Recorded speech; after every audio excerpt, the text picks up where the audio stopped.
உழவர் உலகம். பண்டையெல்லாம் பொன் கொழிக்க செய்திடுவோம், அதில் பன்மடங்கு உற்பத்தியை பெருக்கிடுவோம். பண்டையெல்லாம் பொன் கொழிக்க செய்திடுவோம், அதில் பன்மடங்கு உற்பத்தியை பெருக்கிடுவோம். கண்மணி பொல்லில் மணியை வளர்த்திடவே நாடும் கருத்துரைக்கும் ஒலிபரப்பை கேட்டிடுவோம். கண்மணி பொல்லில் மணியை வளர்த்திடவே நாடும் கருத்துரைக்கும் ஒலிபரப்பை கேட்டிடுவோம். என்ன தேன்மொழி, இந்த வருஷம் உங்க வயல்ல விளைச்சல் அதிகமா இருக்கு போல. அது எப்படி உங்க வயல்ல மட்டும் இம்புட்டு விளைச்சல் கிடைக்குது? சந்தையிலயும் உங்க பொருள் அதிக விலைக்குல போகுது. அட ஆமா கயல், விளைச்சலும் அதிகம், அது மட்டும் இல்லாம செலவும் கம்மி. என்ன சொல்ற தேனு, நம்பவே முடியல. அது எப்படி சாத்தியமாகும்? அது ஒன்றும் இல்லக்கா, செயற்கையா எந்த பூச்சிக்கொல்லி உரமும் போடாம இயற்கையாவே இலை தழை அதோட மாட்டோட கழிவுகள் எல்லாம் நான் உரமா பயன்படுத்துறேன். அதனால தான் என்னோட வயல்ல நல்ல விளைச்சலும் கிடைக்குது. என்னோட நெல்லு காய்கறிகளுக்கு நல்ல லாபமும் கிடைக்குது. அப்படியா தேனு? இயற்கை வழி விவசாயம் எப்படி பண்றதுன்னு எனக்கும் கொஞ்சம் சொல்லித்தாப்புல. சரி கயல், நான் இயற்கை வழி விவசாயம் பத்தின இன்னும் பல தகவல்களை தெரிஞ்சுக்க நம்ம ஊர்ல நடக்கிற விவசாய கூட்டத்துக்கு போறேன். நீயும் கூட வந்து கேட்டு தெரிஞ்சுக்கோயேன். தேனு, எனக்கும் விவரங்களை தெரிஞ்சுக்கிறதுக்கு ஆர்வமா இருக்கு. கிளம்பு போவோம். என்ன புள்ள தேனு, இம்புட்டு பேரு விவரங்களை தெரிஞ்சுக்க வந்திருக்காங்க. ஆமா, யாரு வந்து இயற்கை வழி விவசாயத்தை பத்தி விவரங்களை சொல்ல போறாங்க? அதோ இயற்கை விவசாயி வழூர் வி வாசுதேவன் அவங்க தான் தன்னோட அனுபவங்களை சொல்ல போறாரு. நல்லா கேட்டுக்கோ.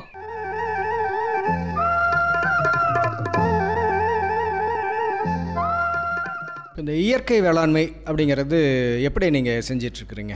இயற்கை வேளாண்மை என்பது நம்மிடம் இருக்கின்ற பொருளை வைத்துக்கொண்டே பண்ணுறது. வெளியே எங்கேயும் செயற்கையான இடுபொருள்களை கொண்டு வர்றதில்லை, உரம் பயன்படுத்துறதில்லை, செயற்கை உரங்களை பயன்படுத்தாமல் செய்கிறது. அது நாட்டு பசுமாடு சாணி கோமியம் மட்டும் வைத்துக்கொண்டு பயிருக்கு தேவையான ஊட்டச்சத்துக்களை உருவாக்கி நம்ம தயார் பண்ணி நிலத்திலே கொடுக்குறோம். அதுதான் இயற்கை வேளாண்மை. இயற்கை வேளாண்மை அப்படிங்கிறது எந்த வகையில், அதில் ஆர்வம் எப்படி ஏற்பட்டது, அதை எப்படி செய்ய ஆரம்பிச்சிங்க, அதை பற்றி சொல்லுங்கள். இதுவரையில் நஞ்சுள்ள உணவு தான் சாப்பிட்ருக்கோன்னு முதல்ல நம்மாழ்வார் மூலமாகவும் தெரிஞ்சுக்கிட்டோம்.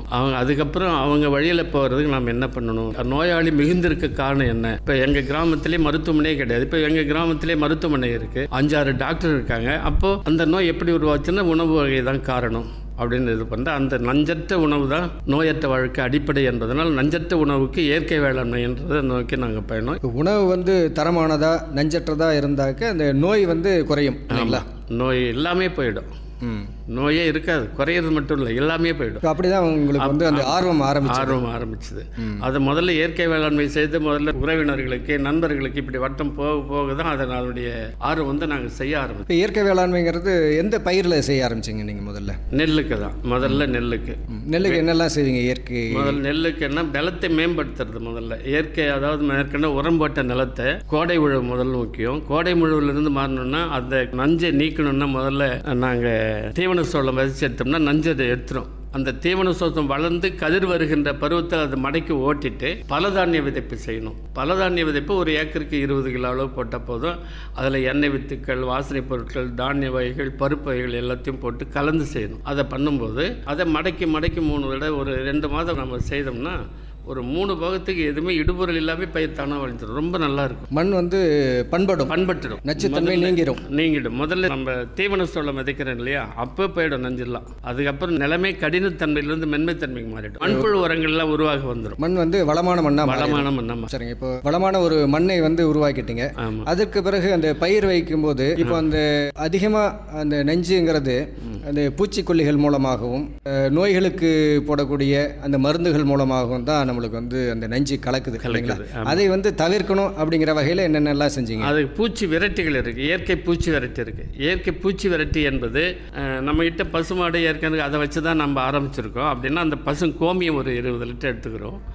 20 லிட்டர் கோமியத்தில் அந்த இடத்துல நம்ம வயலை சுற்றி இருக்கின்ற எருக்கந்தழை, வேப்பந்தழை, நொச்சித்தழை, ஆடாத்தோடா, இது போல என்னென்ன தழைகள் அங்கே கிடைக்குதோ குறைஞ்சபட்சம் 5 வகையான தழைகள், அதை ஒரு 20 நாள் 25 நாள் நம்ம என்னைக்கு நடவு ஆரம்பிக்கிறோம் பயிர் செய்ய போகிறோமோ அன்றைக்கி நம்ம பண்ணிட்டோம்னா இது மாறிடும். நடவு இன்னைக்கு போகிறோம்னா 22 நாள் நம்ம மருந்து அடிக்கிற நேரத்துக்கு நம்ம இயற்கையாக பண்ணும்போது பூச்சி தாக்குதல் வராது.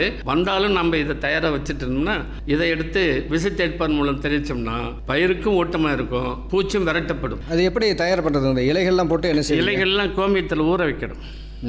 ஊற வைக்கணும், ஒரு 25 நாள் ஊற வைக்கணும். இப்போ சொன்னோம் இல்லையா, எருக்கந்தழை, வேப்பந்தழை, ஆடாத்தோடா, நொச்சி, இன்னும் தழைகள் கிடைக்குதா சேர்த்து போட்டுடலாம். என்னென்ன தழை, ஆடு மாடு தின்னாத தழைகள் எது இருக்கு எல்லாத்தையும் போட்டு ஊற வச்சிட வேண்டியது தான். கோமியம் எவ்வளோ எடுத்துக்கணுங்க? 20 லிட்டர் இருந்தால் போதும். அதை நம்ம இப்போ நான் சொல்கிறத வந்து தழைப்புக்கு ஒரு 3 ஏக்கர் பரப்பளவுக்கு இதே போதும். நம்ம 20 லிட்டர் கோமியன்றோம். அந்த இதில் ஊர்னது 20 லிட்டருக்கு மேலே இருக்கும். அதை 1 லிட்டருக்கு 10 லிட்டர் தண்ணி கலந்து நம்ம ஸ்ப்ரே பண்ணணும். இப்போ அந்த மாதிரி 20 நாட்களுக்கு மேலே நம்ம வைத்திருந்து அதை வந்து அந்த பயிருக்கு எப்பப்போ தேவை அப்பெல்லாம் அடிக்கலாம். நமக்கு மனம் ஏதாவது வடிகட்டணுங்களா? ஆமாம், வடிகட்டினது தான் ஸ்ப்ரே பண்ண முடியும். வடிகட்டணும். அதே நேரத்தில் பயிர் ஊட்டமாக வரணும்னு சொன்னோம்னா உளுத்தம் பருப்பு 2 கிலோ, வெல்லம் 2 கிலோ, சாணி 2 கிலோ, கோமியம் 20 லிட்டர், இதை எல்லாத்தையும் ஒரு 200 லிட்டர் தண்ணியில் கொட்டி ஒரு 3 நாள் ஒரு இது பண்ணிட்டோம்னா லேசப்படும். அதுதான் ஜீவாமிர்தம்னு பேர் அதுக்கு. அந்த ஜீவாமிர்தத்தை ஒரு 20 நாளைக்கு ஒரு தடவை, இல்லை 15 நாள் பயிருடைய நல்ல செழிப்பை வந்தால் குறைச்சிக்கலாம். வேணும்போது தண்ணியோட கலந்து விடலாம். நீர் பாய்ச்சும் போது ஸ்ப்ரே பண்ணலாம்.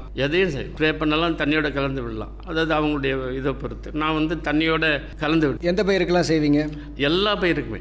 இது வந்து எல்லா பயிருக்கும் பஞ்சகவ்ய தயார் பண்ணி அது ஒரு 2 முறை ஒரு 30 நாளைக்கு ஒரு ஸ்ப்ரே இருந்தால் போதும். அது பயிர் ஊட்டமாக வந்துடும். ரொம்ப வளர்ந்தாலும் நமக்கு பயனுள்ளாத போயிடும். அதனால் திட்டமாக பார்த்து ஏற்புடைய நேரத்தில் செய்யணும். இப்போ இதெல்லாம் நீங்கள் பயன்படுத்தியும் இதையும் தாண்டி அந்த பூச்சி தாக்குதல்லாம் ஏதாவது வருமா? இல்லை நோய்கள் வரவே வராது. அது அனுபவித்து நான் சொல்கிறேன். ஏன்னா நான் வந்து அப்பா விவசாயி, அதே நேரத்தில் நான் விவசாயத்தில் செய்யலை. நான் கல்லூரியில் படிச்சுட்டு பணிக்கு போயிட்டேன். பணி முடிஞ்சு வந்த பிறகு திரும்பி விவசாயத்தில் ஈடுபடும் போது நமக்கு தெரியாது இருந்தது. முதல்ல செயற்கை உரம் போட்டு தான் செய்தோம். அதுக்கு இது வரும்போது முதல்ல விளைச்சல் இயற்கைக்கு மாறும்போது விளைச்சல் இல்லை. அதுக்கப்புறம் இயற்கையை முழுமையாக செய்யணும்னு சொல்லிட்டு பண்ணும்போது மிகச்சிறப்பாக வந்தது. 10 ஏக்கர் 10 மூட்டை விளையிற இடத்துல அதே 20 மூட்டை பழைய எப்படி உரம்பட்டை கிடைக்குமோ அந்த அளவுக்கு மேலேயே கிடைக்குது. அப்போ நாங்கள் ஏன் பண்ண போகிறோம்? இதை நம்ம முதல்ல நம்பிக்கையோடு செய்யணும், ஆர்வத்தோடு செய்யணும். இதை நாம் நஞ்சில்லாத உணவு செய்யணும், உணவு உண்ணணும், எதிர்கால சந்ததி கொடுக்கணும் நம்பிக்கையில் செய்தோம்னா நிச்சயமாக இதை சாதிக்க முடியும். அதனால நோய் தாக்குதல் இருக்கவே இருக்காது. பூச்சிக்கொல்லி அடிக்கின்ற பொழுது பூச்சிகளே 2 வகை இருக்கு. நன்மை செய்யும் பூச்சிகளையும் நீங்கள் சாகடிச்சிடுறீங்க, நன்மை செய்யும் பூச்சிகளையும் சாகடிச்சிடுறோம். இதை நாங்கள் பூச்சி விரட்டும் போது ஒவ்வாமை காரணமாக அந்த எந்த பொம்மையோ அதெல்லாம் போயிடும். நன்மை செய்யும் பூச்சிகள் ஒன்றுமே பண்ணாது, பயிருக்கு வளரும். குலைவிக்கு சாகாது, குலைவி வாழும். சிலந்தி வேணும், குலைவி இருக்கணும், தேனி இருக்கணும். தேனி இல்லைன்னா நாம் இல்லை, தட்டான் வேணும். ஆமாம், எல்லாம் வந்து இருக்கணும். அதனால நாம் என்ன பண்ணுறோம்? பூச்சிகளை விரட்டுற மொழிய சாகடிக்கிறது இல்லை. உயிர்கொலை கிடையாது. இயற்கை விவசாயத்தில் உயிர்கொலை கிடையாது, உயிரை வாழ வைக்கிறோம். அதுதான் முக்கியம். அதனால் அந்த தரம்ங்கிறது எந்த அளவுக்கு இருக்குங்க? ரொம்ப நல்லா இருக்குங்க. சாப்பிட்டு உணவு பயன்படுத்துகிறவங்களுக்கு தான் தெரியும். அந்த ஏற்கனவே நீங்கள் செயற்கை உரம் விளைவிக்கப்பட்ட நெல் இல்லை அரிசி, இயற்கையால் விளைவிக்கப்பட்ட அரிசி, ரெண்டையும் ஒப்பிட்டு நீங்கள் சாப்பிட்டு பார்த்தா தெரியும்.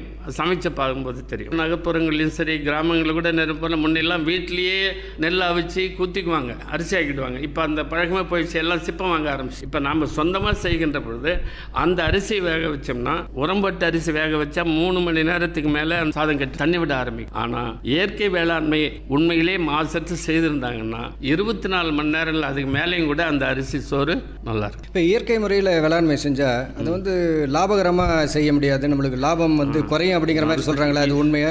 நல்ல கேள்வி. இப்படி ஒரு மாயையில் தான் நம்ம சிக்குண்டு மக்கள் மனம் மாற மாட்டேன்றாங்க. முயற்சிக்காமையே நான் ஒரு ஊரை அடையணும் அப்படின்னா 20 கிலோமீட்டர் இருக்கிறத நமக்கு 200 கிலோமீட்டர் நினைச்சு நம்ம அந்த 20 கிலோமீட்டர் கடக்காமையே இருக்கிறோம். அதாவது உதாரணத்துக்கு சொல்லலாம். அப்படி அல்ல, ஒரு முறை முயற்சி பார்க்கட்டும். இந்த முறைப்படி செய்யும் பொழுது செயற்கை உரங்கள் போட்டு விளையிறதை விட ஒரு முடி கூடவே கிடைக்கும். அதை நான் முயற்சி பண்ணாமே விளையிலன்னு சொல்லிங்கிறது தப்பு. அதே போல் செலவு வந்து கட்டுப்படுதுங்களா? ஆமாம், செலவே இல்லையே. இயற்கை வேளாண்மையில் நம்ம சோளம் வரைக்கும் போது இந்த இயற்கை இது பண்ணும்போது களை எடுக்கிறது குறையும். அந்த களை களை எடுக்கிறத நம்ம சொல்கிற நேரத்தில் நம்ம பண்ணிட்டோம்னா அந்த தூர் நிறைய வெடிக்கும். இந்த பயிர் நிறைய ஊட்டம் வரும்போது கீழே எல்லாம் களை அடைஞ்சிடும். களை வராது. முதல்ல சோளம் பதிச்சும் போது கொலையெல்லாம் கட்டுப்பட்டுடும். நம்ம பயிற்சியில் தான் பண்ண முடியும். இப்போ ஒன்றும் தெரியாது நானே இயற்கை வேளாண்மை சாதிக்க முடியும்னா அதுலேயே ஒழுண்டு இருக்கணும், எப்படியும் சாதிக்கலாமே.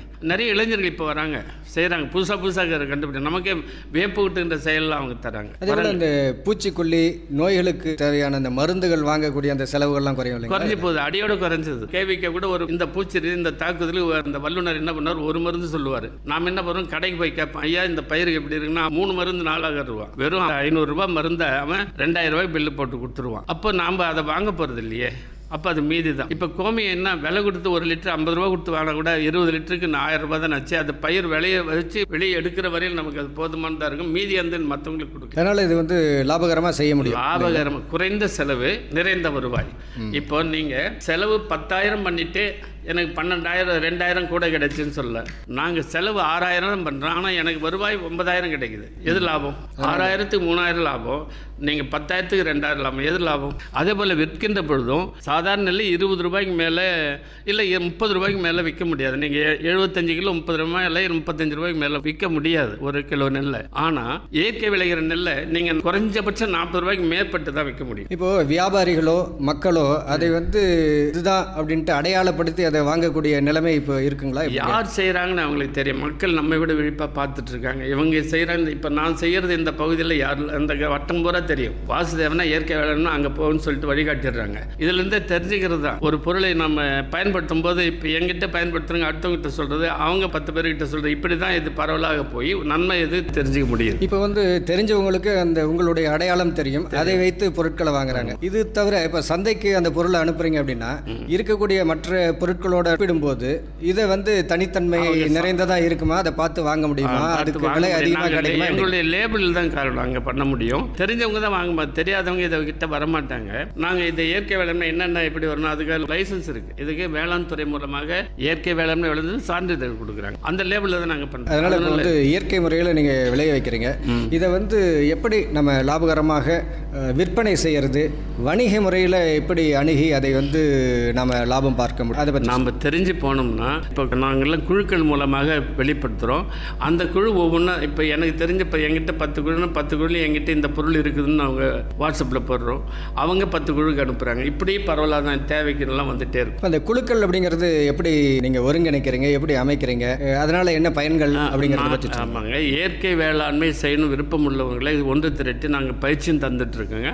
அப்படி பயிற்சி தரகுன்னு போய் அவங்க விளை வச்சு தர்றதை நாங்கள் உற்பத்தியாளர் நிறுவனத்தின் மூலமாக பாரம்பரிய நெல் வகைகளை மட்டும் நாங்கள் வாங்குகிறோம். மற்றதில் வாங்கி ட்ரேடர்ஸுக்கு கொடுத்துட்றோம். செயற்கை உரங்களை பண்ணுறவங்களையும் வாங்கிடுறோம். அவங்களும் உறுப்பினராக இருக்காங்க, பங்குதாரர் இருக்காங்க, அதையும் வாங்குகிறோம். அதை வந்து கொடுத்துறோம் வெளியே. ஆனால் இந்த இயற்கை வேளாண்மை பண்ண பாரம்பரிய நெல் பண்ணுறாங்க இல்லையா, அவங்களத மட்டும் நாங்களே வாங்கி மதிப்பு கூட்டி அதை விற்பனை செய்து அவங்கக்கிட்ட வாங்கிடும்போது அவங்களுக்கு உரிய தொகை போயிடும். நாங்கள் மதிப்பு கூட்டி நாங்கள் விற்று அதை நம்ம நிறுவனத்து சார்பாக லாப பங்கீடு வரும்போது அவங்களுக்கு தரும். அந்த உழவர் உற்பத்தியாளர் நிறுவனம் இல்லைங்களா, அது எப்படி அந்த உழவர் உற்பத்தியாளர் நிறுவனம் அப்படிங்கிறத தொடங்கணும்னா என்னெல்லாம் செய்யணும்? அது நாங்கள் தொடங்குறது வந்து நாங்கள் முதல்ல போகும்போது திக்கு தெரியாமல் இருந்தோம். அப்படி இருக்கின்ற பொழுது நான் தேசிய ஊரக வளர்ச்சி வங்கி மேலாளரை அணுகினோம்.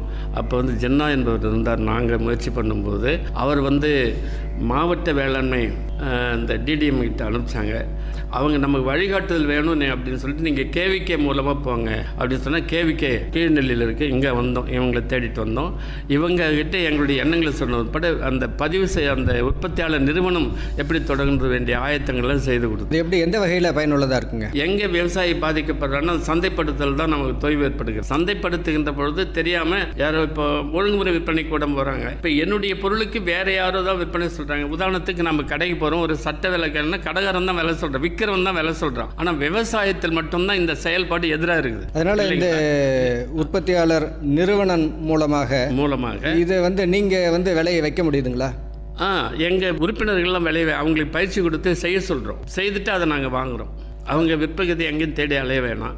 அவங்க முடிஞ்சது அவங்க விற்றுக்கலாம், விற்க முடியலாம் எங்ககிட்ட கொடுத்து. அதுக்கு ஒரு விலை நிர்ணயம் நீங்கள் செஞ்சு நம்ம அவங்க சொல்லுவாங்க இந்த விலை கொடுத்தா எங்களுக்கு கட்டுப்படி ஆகுன்னு சொல்லுவாங்க. விவசாயிகளே சொல்லுவாங்க, நமக்கும் தெரியும். அதனால் விவசாயி சொல்கிறத பேரம் அதிகம், அவங்க நஷ்டம் இல்லைன்றது இல்லாததுன்ற நமக்கும் தெரியும். அவங்களும் அப்படி கேட்க மாட்டாங்க. ஏன்னா இப்போ நான் 20 ரூபா செலவு பண்ணிட்டு நான் 80 ரூபா செலவு பண்ண கொடுங்கன்னு சொல்ல மாட்டாங்க. உண்மையான விவசாயி சொல்ல மாட்டாங்க. அவங்க அதிக லாபம் இல்லாமல் இது இருந்தால் போதும் அப்படின்னா நாங்கள் அந்த விலைக்கு எடுத்துருவோம். மறைமுக எதுவும் கிடையாது. விவசாயிகிட்ட நேரடியாக நீ என்ன விலைப்பா கொடுத்தா உனக்கு லாபம் இருக்கும்னா கேட்டு கொடுத்துருவோம். இப்போ நீங்கள் அந்த பொருளை விளைபொருட்களை வாங்கிடுறீங்க, நீங்கள் சந்தைப்படுத்தும் போது அதை விலை நிர்ணயம் செய்து நாங்கள் ஒரு உதாரணத்துக்கு 40 ரூபா ஒரு நெல் வாங்குகிறோம் அப்படின்னு சொன்னோம்னா அரிசி ஆக்கும்போது அது 80 ரூபா 90 ரூபா ஆகிடும். அதனுடைய செலவு அதில் இருக்கிற கழிவு போக அரிசி ஆக்கி அந்த தயாரிக்க 80 ரூபா வரும்போது கூட 10% லாபம் வச்சு 90 ரூபான்னு. இப்போ உதாரணத்துக்கு சொல்கிறீங்களே, எங்கள் நிறுவனமாக கருப்பு கவனி நெல்லை நாங்கள் 40 ரூபாய்க்கு கொடுத்து வாங்குகிறோம். அது 100 ரூபாய்க்கு கொடுத்தா போதுன்னு சொல்லிட்டு 100 ரூபாய்க்கு கொடுக்குறோம். ஆனால் ஜனங்க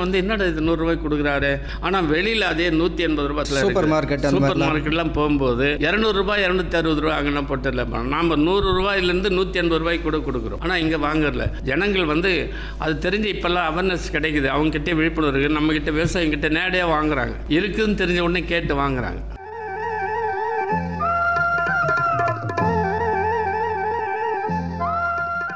என்ன கயலு, வழுவூர் விவி வாசுதேவன் அவங்க சொன்ன கருத்துக்கள் எல்லாம் கவனமா கேட்டுக்கிட்டியா? நல்லாவே கேட்டுக்கிட்டேன் தேனு. இந்த இயற்கை வழி விவசாயம் இவ்வளவு சுலபமாகவும் குறைவான முதலீட்டில் பண்ண முடியும்னு இப்பதான் நான் நல்லாவே தெரிஞ்சுக்கிட்டேன். நானும் இந்த இயற்கை வழி விவசாயத்தின் மூலமா பயிர்களை விளைவிச்சு அதிக லாபம் ஈட்ட போறேன். அது மட்டும் இல்ல தேனு, நமக்கு தெரிஞ்சவங்க நம்ம சுத்தி இருக்கிறவங்க எல்லாருக்கும் இந்த இயற்கை வழி வேளாண்மை பத்தின விழிப்புணர்வை ஏற்படுத்த போறேன். அட பிரமாதம் கயலு, உனக்கு தெரிஞ்ச விஷயங்களை மத்தவங்களுக்கும் தெரியப்படுத்தணும்னு நினைக்கிற பத்தியா? அட என்ன இப்படி சொல்லிப்புட்ட? உனக்கு தெரிஞ்ச விஷயத்த நான் தெரிஞ்சுக்கணும்னு கூட்டிட்டு வந்தேன். நான் தெரிஞ்சுக்கிட்டேன். இப்ப இன்னும் 4 பேர் தெரிஞ்சுக்கிட்டமேன்னு ஆசைப்படுறேன். எல்லாம் உன் மூலமா வந்த விஷயங்கள் தான்.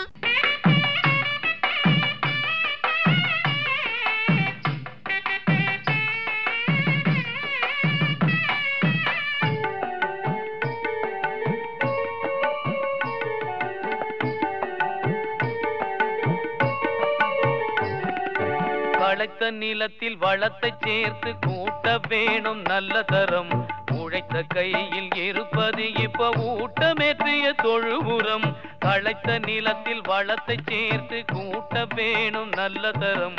உழைத்த கையில் இருப்பது இப்ப ஊட்டமேற்றிய தொழு உரம்.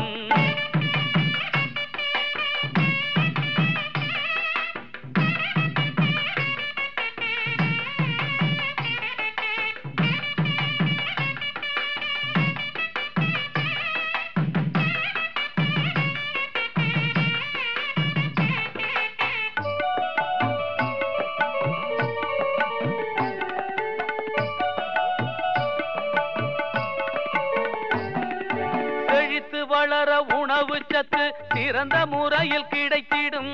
செழித்து வளர உணவு சத்து சிறந்த முறையில் கிடைத்திடும். கரைத்த நிலையில் இல்லாத சத்தும் கரைந்து வேரை அடைந்திடும். கரைத்த நிலையில் இல்லாத சத்தும் கரைந்து வேரை அடைந்திடும். விளைச்சல் பெருகிடும், நூற்புழுக்கள் அருகிடும். விளைச்சல் பெருகிடும், நூற்புழுக்கள் அருகிடும். களைத்த நிலத்தில் வளத்தை சேர்த்து கூட்ட வேணும் நல்ல தரம். உழைத்த கையில் இருப்பது இப்ப ஊட்டமேற்றிய தொழு உரம். களைத்த நிலத்தில் வளத்தை சேர்த்து கூட்ட வேணும் நல்ல தரம். உழைத்த கையில் இருப்பது இப்ப ஊட்டமேற்றிய தொழு உரம்.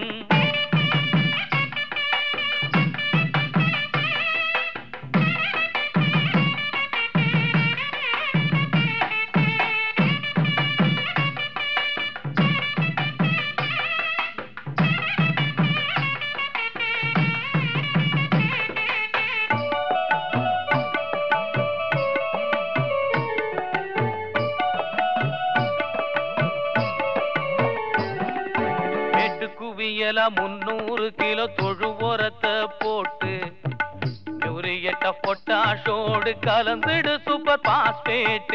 வெட்டு குவியல 300 கிலோ தொழு உரத்தை போட்டு யூரியட்ட பொட்டாஷோடு கலந்துடு சூப்பர் பாஸ்பேட்.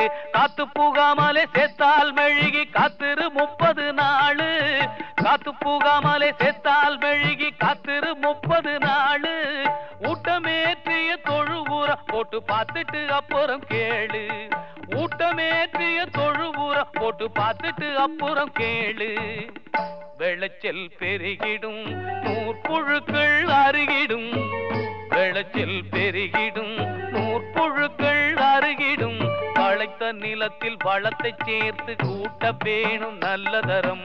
உழைத்த கையில் இருப்பது இப்ப ஊட்டமேற்றிய தொழு உரம். அடுத்து வருவது வேளாண் செய்திகள். ஆடிப்பட்ட மானாவாரி சூரியகாந்தி பயிருக்கேற்ற பயிர் மேலாண்மை.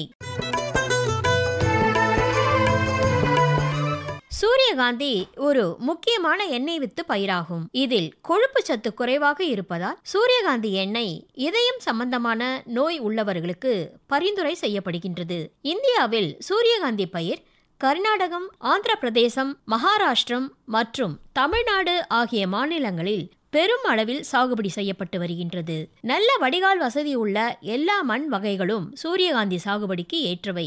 இப்பயிர் கரிசல் பூமியில் நன்றாக வளர்ந்து அதிக விளைச்சல் கொடுக்கக்கூடியது.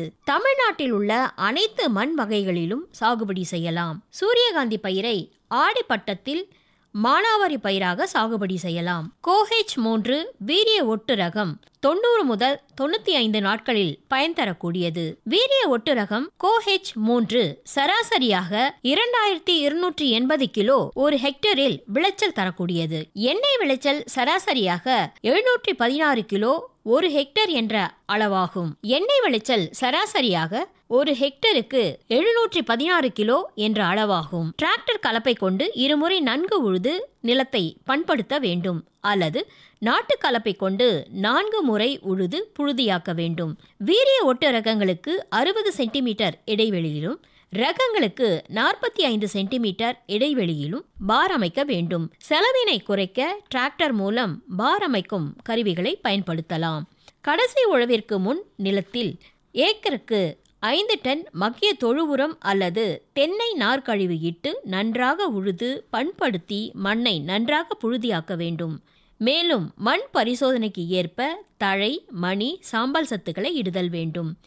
அவ்வாறு இல்லையெனில் வீரிய ஒட்டு ரகத்திற்கு பொது பரிந்துரையாக ஏக்கருக்கு தழைச்சத்து 16 கிலோ, மணிச்சத்து 20 கிலோ, 16 கிலோ சாம்பல் சத்து என்ற அளவில் மானாவாரி பயிருக்கு சத்துக்களை அளிக்க வேண்டும். உயிர் உரத்தை மண்ணில் இட ஏக்கருக்கு 4 பாக்கெட் அசோஸ்பைரில்லம் மற்றும் 4 பாக்கெட் பாஸ்போபாக்டீரியம் அல்லது 8 பாக்கெட் அசோபாசுடன் 10 கிலோ தொழு உரம் மற்றும் 10 கிலோ மணலுடன் கலந்து விதைப்பதற்கு முன்பே இட வேண்டும். ஏக்கருக்கு 5 கிலோ நுண்ணூட்ட கலவையை 15 கிலோ மணலுடன் கலந்து விதைக்கும் முன் சாலில் இட்டு பின்பு விதைப்பு செய்ய வேண்டும். மேங்கனீஸ் பற்றாக்குறை உள்ள நிலத்திற்கு 0.5% கரைசலை விதைத்த 30 முதல் 30, 40 மற்றும் 50 நாட்களில் இலை வழியாக தெளிக்க வேண்டும். இதனால் நுண்ணூட்டச்சத்து பற்றாக்குறை நிவர்த்தி செய்து விளைச்சலை அதிகரிக்கலாம். வீரிய ஒட்டு ரக விதை ஏக்கருக்கு 2 கிலோ தேவை. விதை மூலம் பரவும் நோய்களை தவிர்க்க 1 கிலோ விதைக்கு கார்பெண்டசிம் பூஞ்சான கொல்லி மருந்தை 2 கிராம் என்ற அளவில் விதை நேர்த்தி செய்து 24 மணி நேரம் கழித்து விதைப்பு செய்தல் வேண்டும். அல்லது 1 கிலோ விதைக்கு 4 கிராம் ட்ரைகோடர்மா விரிடி என்ற அளவில் விதை நேர்த்தி செய்து விதைப்பு செய்தல் வேண்டும். உயிர் உரத்தை மண்ணில் இடவில்லை எனில் 1 பாக்கெட் அசோஸ்பைரில்லம் மற்றும் 1 பாக்கெட் பாஸ்போபாக்டீரியா அல்லது 2 பாக்கெட் அசோபாஸ் நுண்ணுயிர் உரத்தை அரிசி கஞ்சியுடன் கலந்து விதை நேர்த்தி செய்தல் வேண்டும். விதை நேர்த்தி செய்யப்பட்ட விதைகளை 15 நிமிடம் நிழலில் உலர்த்தி உடனடியாக விதைக்க வேண்டும்.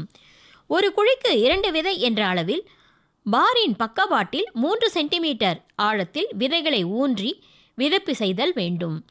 விதைப்பு செய்த 10-12வது நாளில் வளர்ச்சி இல்லாத செடிகளை களைந்து குழிக்கு ஒரு நல்ல செடி இருக்கும்படி பராமரித்தல் வேண்டும்.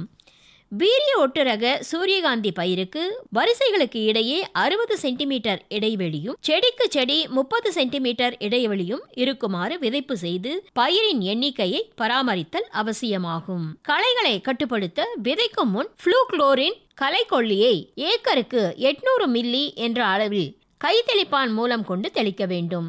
அல்லது விதைத்த 3வது நாள் பெண்டிமெத்திலின் களைக்கொல்லியை ஏக்கருக்கு 1.30 லிட்டர் என்ற அளவில் 200 லிட்டர் தண்ணீரில் கலந்து கைத்தெளிப்பான் மூலம் தெளிக்க வேண்டும். களைக்கொல்லி மருந்தினை மண்ணில் போதுமான அளவில் ஈரப்பதம் இருக்கும்போது தெளிக்க வேண்டும். களைக்கொல்லியை தெளித்த பிறகு மண்ணை எதுவும் செய்யக்கூடாது. பிறகு 30 முதல் 35வது நாளில் களை ஒன்று எடுக்க வேண்டும். களை கொல்லி இடாத போது விதைத்த 15 மற்றும் 30வது நாளில் களை கொத்து கொண்டு களைகளை எடுக்க வேண்டும். இலைவழி நுண்ணூட்டமாக ஏக்கருக்கு 250 லிட்டர் தண்ணீரில் NAA வினையூக்கியை 112 கிராம் என்ற அளவில் கலந்து 30 மற்றும் 60வது நாட்களில் தெளிக்க வேண்டும். பூக்கொண்டைகளில் வெளிவட்ட மஞ்சள் பூக்கள் மலர ஆரம்பிக்கும் சமயத்தில் வெண்காரத்தை 0.2% பூக்கொண்டைகள் நனையுமாறு தெளிக்கவும். இது மணிகள் நன்றாக பிடிக்க உதவுகிறது. மணிகள் அதிகமாக பிடிக்க மகரந்த சேர்க்கை ஏற்படும் தருணமாக காலை 9 முதல் 11 மணிக்குள் மெல்லிய துணி கொண்டு பூவின் மேல்பாகத்தை 2 நாட்களுக்கு ஒரு முறை மெதுவாக ஒவ்வொரு பூக்கொண்டையையும் தேய்க்க வேண்டும். 8 to 10 நாட்களுக்கு 5 முறை இப்படி ஒவ்வொரு பூவிலும் செய்ய வேண்டும். ஏக்கருக்கு 2 தேனீ பெட்டிகளை வைப்பதால் சிறந்த பலன் தரும். அத்துடன் பூக்களை ஒன்றோடு ஒன்று முகம் சேர்த்து லேசாக தேய்த்து விட்டாலும் சிறந்த பலனை தரும். பூவின் அடிபாகத்தில் உள்ள இதழ்கள் பின்புறம் மஞ்சள் நிறமடைந்து பூக்கொண்டையில் உள்ள விதைகள் கடினத்தன்மையினை அடைந்திருப்பது முதிர்ச்சி அடைந்தமைக்கான அறிகுறியாகும். உலர்ந்த பூக்கொண்டைகளை அறுவடை செய்து களத்தில் உலர்த்திய பின்பு விதைகளை தனியாக பிரித்தெடுத்து சுத்தம் செய்தல் வேண்டும். அறுவடை செய்த பின்பு நன்கு உலர்த்தி கையால் இயக்கப்படும் சூரியகாந்தி விதை பிரித்தெடுக்கும் கருவியின் மூலம் விதைகளை பிரித்தெடுக்க வேண்டும். அறுவடையின் போது விதையில் 20% ஈரத்தன்மை இருக்கும். அறுவடைக்கு பின் விதைகளை 8 முதல் 9% ஈரப்பதம் வரும் வரை நன்கு உலர வைக்க வேண்டும். இதுவரை வேளாண் செய்திகள் கேட்டீர்கள்.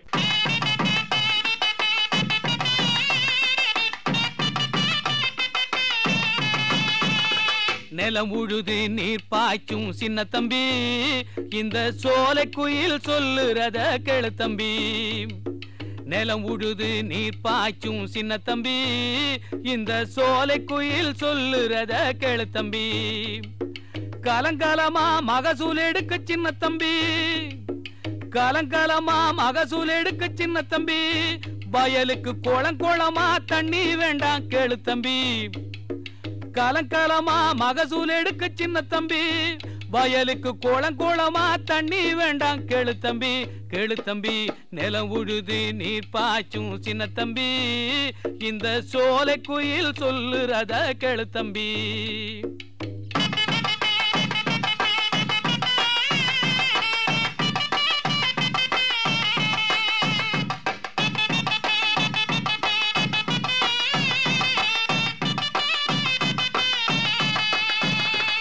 இருக்கும் அளவு நீரை கொண்டு சின்ன தம்பி, பெருக்க வேணும் மகசூலை கேளு தம்பி.